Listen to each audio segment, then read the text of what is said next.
Hey everyone, Kyle once again, and welcome back to the next next preview discussion of Yashahime Season 2. So now we're going to quickly talk about the next preview of Episode 17, Akuru's Pinwheel, it's called. Which, yeah, because, I was liking the little character of well, he's a spear, right?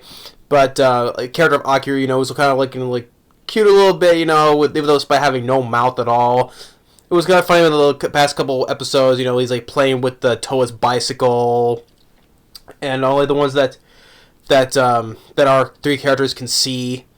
Although, I know Sesshomaru can see it, but I always wonder how. It would be funny with Maru said only the members of the dog clan could see it, but for some reason Jokin could also see it too. Because I remember there was one time when he was passing by and Jokin's like, "Oh wait, there's Akuru's Pinwheel." Lord Sesshomaru. I guess even little imps like him could see, I guess. But well. But getting back with the title at hand, though, but that's what it is. Akuru's Pinwheel. Begins with the preview.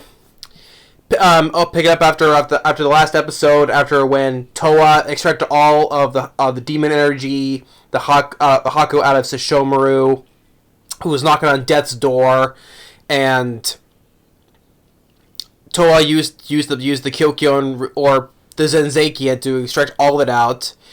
But I think even though Sesshomaru being a little bit concerning now for once, telling Toa to stop or else she'll die, but she doesn't stop. But she doesn't stop anyway. She got all of it. She extracted all of it out, but then she falls down unconscious with one eye wide open. So, and then at the end we hear Rin screaming Toa. So the preview here, right here now, is continuing off. We see Rin's shock face, and for the child that appears before an unconscious Toa.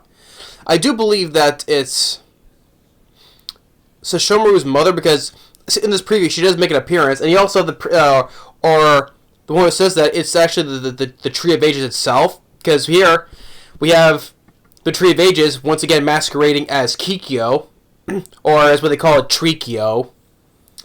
Yeah, Trikyo, yeah.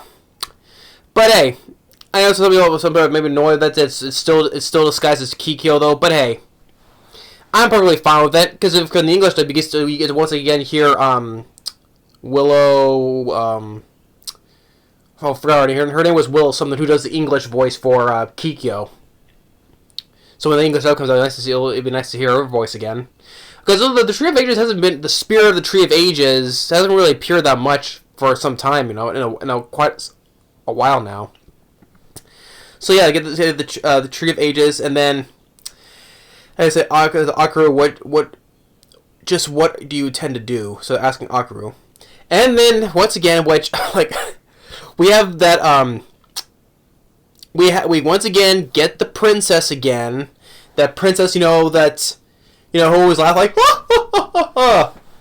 that same princess, and her father is in it again. The Shogun Dojo, or the Shogun Jojo. I forgot his father, but I didn't expect her to make these characters make such a little bit of recurring appearances. I mean, to be fair, the last episode with episode 6 of this season, with Hisui the Demon Slayer, I did say, to be perfectly fair, the princess, she was a little bit less annoying than when she did when we first saw her, the princess.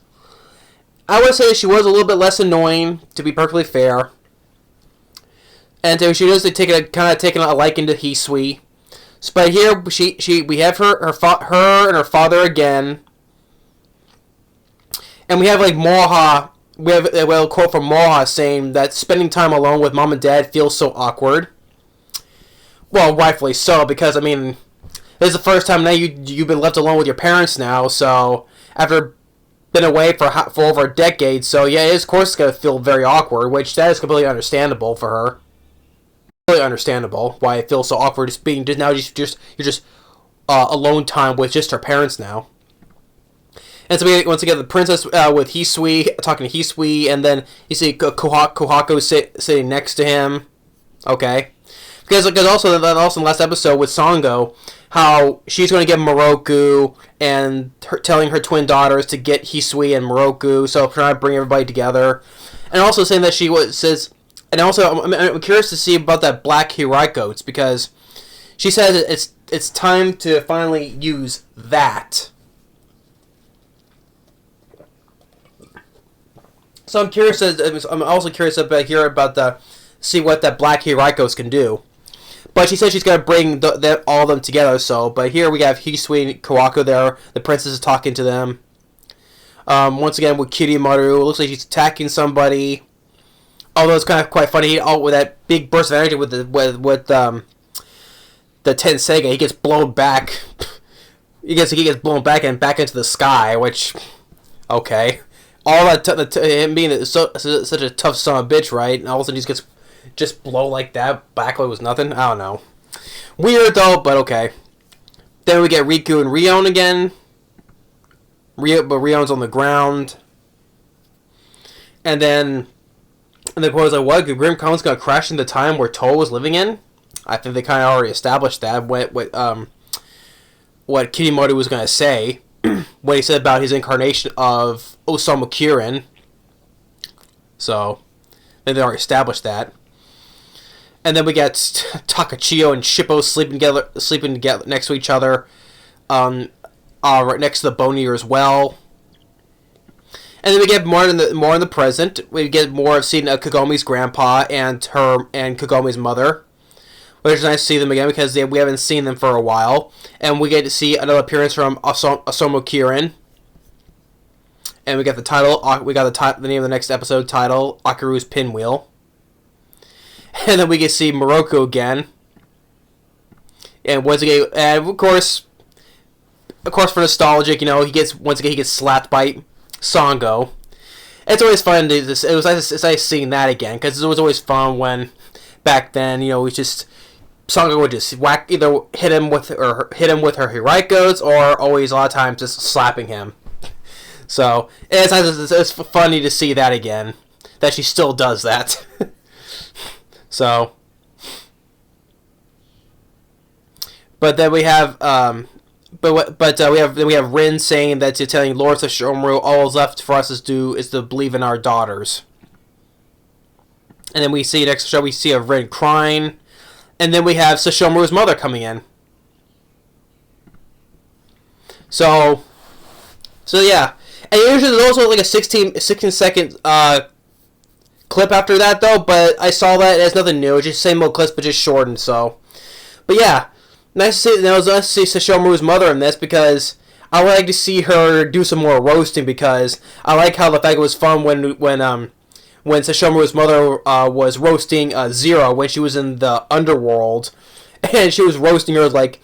How she stripped of she's a demon, but stripped of her emotions. But like, oh, you're angry? That's a human trait. And she's like, Zero's like, what? How dare you compare me to that of a human? So yeah, it is nice to see her again. But I wonder, is this the time where she's gonna finally meet her granddaughters? I'm not sure though. I would like to see that though.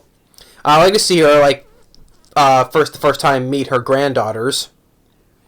But the thing is, I think she probably would disown them because how Sesshomaru, fall in love with a human and having half demon children. So I'm probably sure she would despise them though. But regardless of this scenario, I like to see how she likes to meet them for the first time. So.